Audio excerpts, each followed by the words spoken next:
այն խնդիրը, որը ես տեսնում եմ, կայանում է նրանում, կազմակերպչական առումով ասում, որ մենք պաշտպանության գերատեսչությանը թողել ենք միայնակ, ոնց որ թե,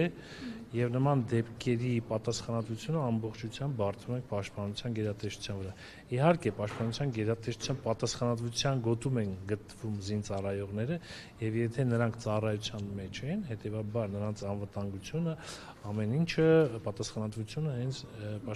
զինված ուժերինն է, բայց ինչպես ես նկատել եմ եւ ինչպես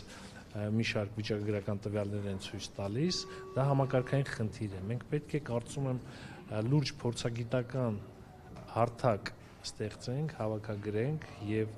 պարզենք պատճառները եւ նպաստող պայմանները եւ վերացնենք։ Միանշանակ է, որ այս աշխատանքի մեջ պետք է ներգրավվեն շատ ու շատ մարմիններ եւ գերատեսչություններ, սկսած կրթության նախարարությունից, առողջապահության նախարարությունից, վերջացրած պաշտպանական գերատեսչության եւ հատուկ ծառայություններով։ Տեսեք, հնարավոր է, որ երիտասարդները թե քրեական ենթամշակույթի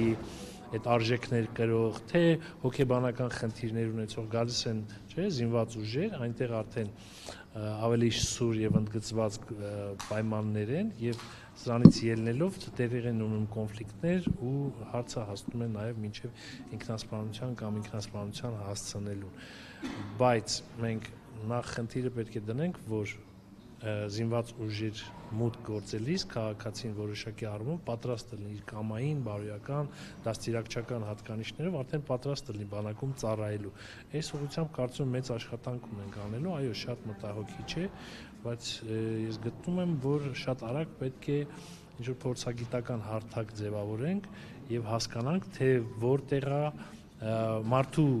զարգացման եւ կյանքի ընթացքում որտեղ են այդ թերացումները եւ ինչ պետք է արվի։